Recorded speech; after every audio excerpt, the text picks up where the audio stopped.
क्या प्रो पाकिस्तानी अमेरिकी सांसद से मिलना राहुल गांधी का सही था? क्या हुआ इस मीटिंग में? क्या एजेंडा था इस मीटिंग का? चलिए देखते हैं। अगर ये डिजाइन भारत के खिलाफ बोलने वालों का कहीं ना कहीं हौसला बढ़ाता है, तो क्या ये डिजाइन भारत के लिए डेंजरस नहीं है? जो बातें कहने जा रहा हूं उसको सुनकर आपके पैनल के कुछ लोग उछल सकते हैं अपनी कुर्सी से। मैं उनको देशद्रोही नहीं मानता, कुछ लोग जरूर देशद्रोही मानते हैं। तो क्या मैं मान लूं कि दीनदयाल उपाध्याय देश के खिलाफ काम कर रहे थे, सुदर्शन देश के खिलाफ काम कर रहे थे? तो इल्हान उमर हो चाहे हाफिज सईद हो, किसी से मिलने को गलत नहीं समझता हूं। क्या कह रहे हैं आप आशुतोष जी? सुन लीजिए, मैं तो उछलूंगी अपनी कुर्सी से। नरेंद्र मोदी के बड़े करीबी लोगों में से हैं, संघ से उनका बड़ा करीबी रिश्ता था। 2015 में वो वेद प्रताप वैद्य क्या आप अपनी बातों पे उछल रहे हैं मान्यवर, कोई और तो नहीं उछला, आप ही उछल रहे हैं। अब सुनिए, देखिए पहले तो मैं आशुतोष जी की बातों पे उछलने नहीं चाहता हूं, मैं तो स्वागत करना चाहता हूं। इन्होंने इल्हान उमर की तुलना एक प्रकार से हाफिज सईद से की, तो उनकी दृष्टि में हाफिज सईद जो करता है वही इल्हान उमर कर रही। मैं क्या प्रो पाकिस्तानी लीडर के साथ में मीटिंग करना राहुल गांधी का सही था? क्या राहुल गांधी जी ने ऐसे मीटिंग्स को अवॉइड करना नहीं चाहिए? क्या उन्होंने इस बारे में आके खुल के सवाल का जवाब नहीं देना चाहिए? उन्होंने बताना नहीं चाहिए कि ये मीटिंग किस लिए की थी? उनके मीटिंग का डिस्क्लोजर नहीं होना चाहिए? इसी मामले में ये डिबेट बहुत ज्यादा महत्वपूर्ण हो जाती है, और इस डिबेट को आप आखिर तक के देखना, आपको बहुत मजा आएगा। आपको पता चलेगा किस तरीके के एजेंडा यहाँ पे प्रोवाइड किए जाते हैं, किस तरीके के एजेंडा को यहाँ पे बढ़ावा दिया जाता है। तो वीडियो आखिर तक के जरूर देखना। वीडियो अगर आपको पसंद आता है तो वीडियो को लाइक और चैनल को सब्सक्राइब करना मत भूलना। मिलते हैं वीडियो के अंत में। आशुतोष जी, क्या भारत को इस डिजाइन से डरना नहीं चाहिए? अगर ये डिजाइन भारत के खिलाफ बोलने वालों का कहीं ना कहीं हौसला बढ़ाता है, तो क्या ये डिजाइन भारत के लिए डेंजरस नहीं है? नविका जी, मैं उम्मीद करता हूं कि मुझे बोलने दिया जाएगा, क्योंकि मैं जो बातें कहने जा रहा हूं उसको सुनकर आपके पैनल के कुछ लोग उछल सकते हैं अपनी कुर्सी से। जो उनके बारे में आप क्या कहेंगे जो भारत के संविधान को स्क्रैप करने की बात करते हैं? मैं उनको देशद्रोही नहीं मानता, कुछ लोग जरूर देशद्रोही मानते हैं। उनके बारे में क्या कहेंगे जो कहेंगे वो भारत के संविधान को नहीं मानते हैं? मैं उनको देशद्रोही नहीं कहता, लेकिन कुछ लोग उनको देशद्रोही कहना चाहिए। उनको कहना चाहिए जो रोज लोगों को देशद्रोही होने का सर्टिफिकेट देते हैं। अगस्त 2000 को के.एस. सुदर्शन, आरएसएस के प्रमुख, करण थापड़ ने उनसे पूछा, do you accept the constitution as it is? उन्होंने कहा नो। तो क्या सुदर्शन देशद्रोही है? देश तोड़ने वाले लोग थे? सिर्फ एक बयान नहीं है। उसके बाद 11 मार्च 2000 को फिर वो कहते हैं RSS wanted a totally new constitution. उसके बाद 12 मार्च को कहते हैं the constitution should be scraped.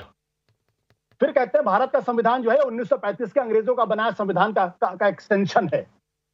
उसके साथ साथ दीनदयाल उपाध्याय, एकात्म मानववाद, उसमें कहते हैं कि भारत का संविधान भारत की एकता और अखंडता के खिलाफ है। वो कहते हैं भारत का संविधान फेडरल नहीं होना चाहिए, यूनिटरी होना चाहिए।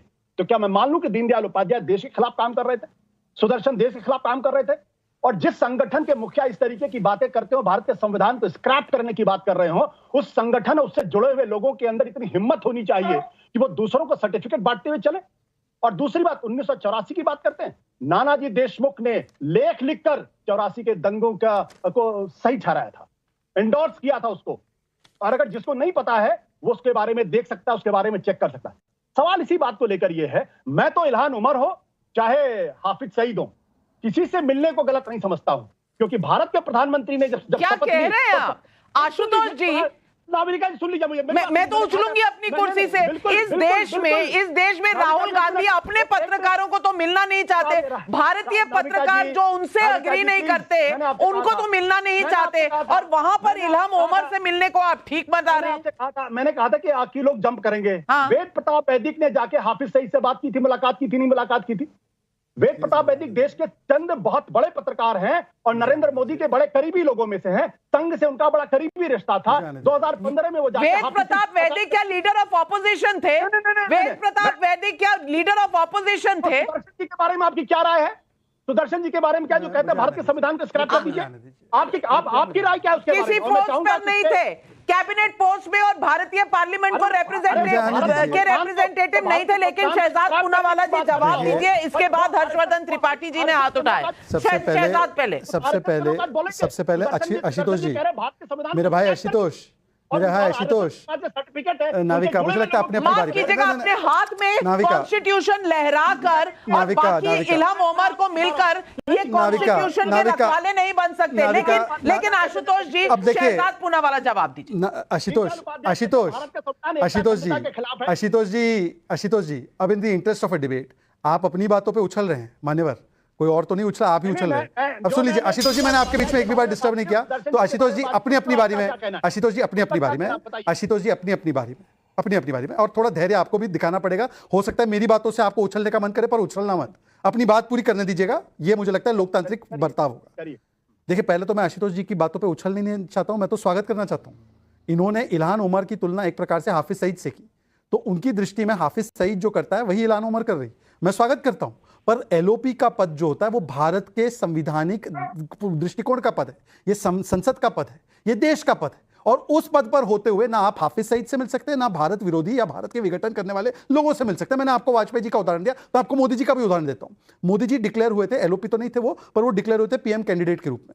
एक नवाज शरीफ ने मनमोहन सिंह को देहाती औरत बोला, तो चुनाव के बीच में मोदी जी खड़े होकर सार्वजनिक सभा में बोले, चाहे राहुल गांधी इनका ऑर्डिनेंस फाड़े, मेरे देश के प्रधानमंत्री को तू नवाज कैसे बोलेगा ये देहाती औरत। ये होता है दायित्व निभाना एक पद का। अब मैं आता हूं अपनी दूसरी बात पर। आपने बोला कि संविधान को बदलने की बात के.एस. सुदर्शन ने की, वैसे तो 100 बार कांग्रेस ने बदला है, पर आज के कॉन्टेक्स्ट में, क्योंकि आशुतोष जी हमेशा जब मैं इतिहास में जाता हूं तो बोलते आज की बात करो, शहजाद आज की बात करो, इतिहास में कहा जाता है, तो मैं आज की बात कर रहा हूं। आज इस सुंदर संविधान को जम्मू कश्मीर में लागू होने का काम 5 अगस्त को हुआ 2019 में, उसको वहां से हटाना कौन चाहता है? एनसी बोलती है 370 लागू होगा और वाल्मीकि का आरक्षण छिन जाएगा और 2 संविधान होंगे। अब आशुतोष जी, जो संविधान की आप वकालत करते हैं, बताइए कि कांग्रेस पार्टी एनसी के स्टैंड पर स्टैंड क्यों नहीं लेती? म्यूट कर दिया है आपने अपने आप को, मैंने नहीं किया। मैंने 2 सवाल बहुत स्पष्ट तौर पर मैंने भी स्पष्ट सवाल पूछा आपसे। मैं पूछ रहा हूं मैंने भी स्पष्ट पूछा। उस शख्स के बारे में आप क्या कहेंगे जो ये कहेगा वो भारत मैंने के आपको संविधान बता को नहीं दिया, मानता? मैंने मैं बता उसको दिया। आज के कॉन्टेक्स्ट में बताइए, जो कह रहा है कि ना लागू हो संविधान वहां पर, वो क्या है? आपको मैंने डिस्टर्ब नहीं किया। तो क्या के.एस. सुदर्शन आरएसएस के प्रमुख? मैंने आपको जवाब दे दिया। तो आरएसएस कोई कॉन्स्टिट्यूशनल पोस्ट पे नहीं है, सवाल वो नहीं है। हर्षवर्धन त्रिपाठी, एक मिनट, हर्षवर्धन त्रिपाठी, अगर संविधान की बात हो रही है और अगर बात हो रही है भारत की अखंडता की, तो क्या इल्हाम ओमर जैसे इंसान जो 370 के भी खिलाफ हैं, जो पीओके पाकिस्तान का बनाना चाहते हैं, और उनके ऊपर आशुतोष जी का कोई व्यू ही नहीं है, वो कह रहे हैं हाफिज सईद से भी मिल लो। गुरपतवंत सिंह जो खालिस्तान बनाना चाहते हैं वो भी सही है। आपकी राय क्या है सुदर्शन जी के बारे में, जो कह रहे हैं भारत के संविधान को नहीं मानता? आपकी राय क्या है? अरे भाई, सुदर्शन जी आज जीवित नहीं है, और अगर आप मान, अच्छा 10 सेकंड दे दीजिए नाविका जी, प्लीज 10 सेकंड दे दीजिए। मैं 10 सेकंड, हर्षवर्धन जी 10 सेकंड आपसे चाहता हूं, मैं जवाब दे रहा हूं। अरे मैं जवाब दे रहा हूं, हर्षवर्धन जी क्यों जवाब देंगे? मैं दूंगा ना सुदर्शन जी, अरे जवाब ले लो, जवाब दीजिए। अब जवाब सुनने की क्षमता रखिए, क्योंकि यस और नो में नहीं हो सकता। मैंने आपसे नहीं पूछा, मैं तो हर्षवर्धन जी से पूछा। आप वो जवाब देंगे अपने समय पर, मैं अपना जवाब देता हूं।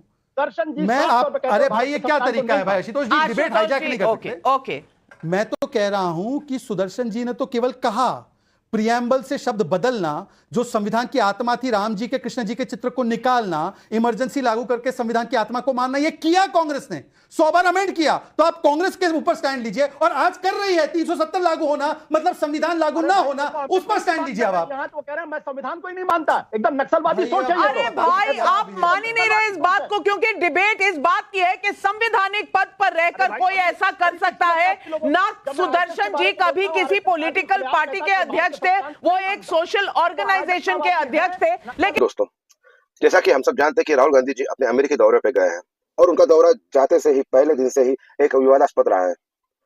सबसे पहले उन्होंने जो एक विवादास्पद टिप्पणी की है सिख भाइयों, सिख धर्म के मामले में भारत को लेके, वो मामला अभी शांति नहीं हुआ था कि उन्होंने और एक जो मामला है वो आगे निकल के आ रहा है, जिसमें वो भारत विरोधी जो गतिविधियां थी, भारत विरोधी जो लोग हैं कुछ, जिनके हमेशा से प्रोपेगेंडा फैलाने का कोशिश रहता था, भारत विरोधी जो लोग पीओके के लिए पाकिस्तान के फेवर में बात करते हैं और भारत के अगेंस्ट में बात करते हैं, जिन्हें प्योरली कहा जाता है कि वो प्रो पाकिस्तानी है, उनके साथ में मीटिंग करने का उनका एक यूएस डेलीगेशन के साथ में एक प्रोग्राम था, जिसमें उन्होंने इनके साथ में मीटिंग की।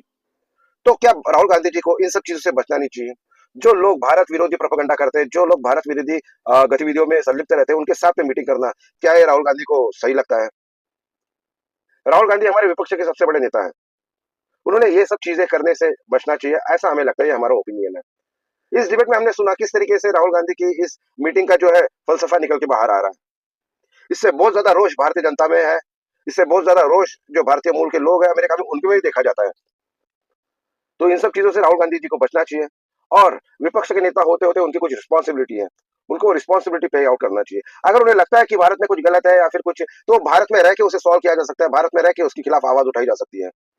ये उनका काम है, विपक्ष के नेता है वो, उनका काम है कि जो भी गलत हो रहा है उसके बारे में वो आवाज उठाए, लेकिन वो आवाज देश के भीतर उठाए, ना कि देश के बाहर जाके।